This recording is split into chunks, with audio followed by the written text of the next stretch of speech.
Oui, beaucoup de monde et je suis en compagnie de Claire, Ronald Claire, qui a 91 ans, c'est ça? Et demi. 91 ans et demi et qui est là, bon pied, bon oeil dans ce cortège. C'était inimaginable pour vous de ne pas être là aujourd'hui. Ah, c'était un devoir pour tous ceux que j'ai perdus, tous ceux qui sont partis. Et c'est un devoir aussi pour la nouvelle génération et tous ceux qui vont suivre.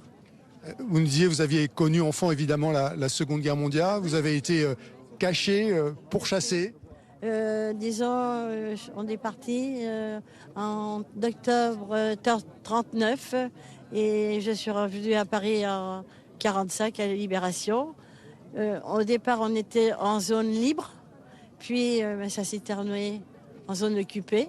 Puis on était dans un petit bled, le Châtelet-en-Berry, dans le Cher, à 50 km de Bourges. Donc là, on n'avait pas les Allemands. Là, on avait la milice française, on avait la gendarmerie française. C'était eux qui nous raflaient. Et se retrouver là aujourd'hui en 2023 parce que les Juifs se sentent à nouveau menacés ici en France?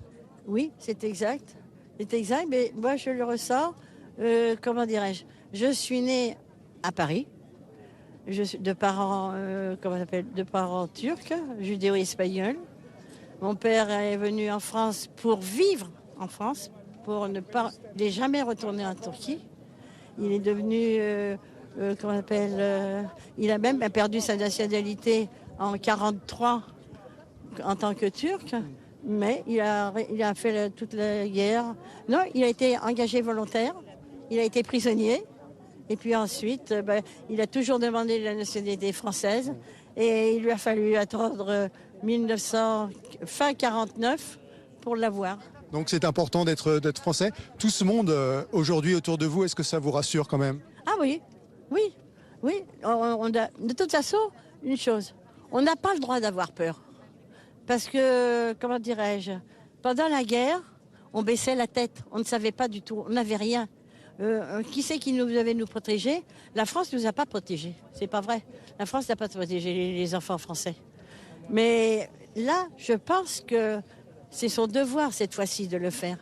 Parce que, en définitive, on a Israël qui s'est créé à la suite des déportations. Et la plupart qui ont fait leur alia, c'était ceux aussi qui sortaient des camps. Donc, il y a une certaine force. Israël a besoin de nous, comme nous avons besoin d'Israël. Vous voyez, c'est une religion. Comme j'ai dit tout à l'heure, en montant l'escalier du métro pour sortir du métro, je disais, les Boches ne nous ont pas eus, mais eux aussi ne vont pas nous avoir. Vous auriez aimé voir le président de la République en tête de ce cortège? J'aurais aimé, oui. J'aurais aimé le voir, parce que je trouve, comment ça s'appelle, Tonton Mitterrand, comme on l'appelait, dont j'avais signé un livre d'or, il était bienvenu. Et ensuite, on a bien eu aussi Hollande qui est venu. François Hollande en 2015. Pourquoi il n'est pas venu?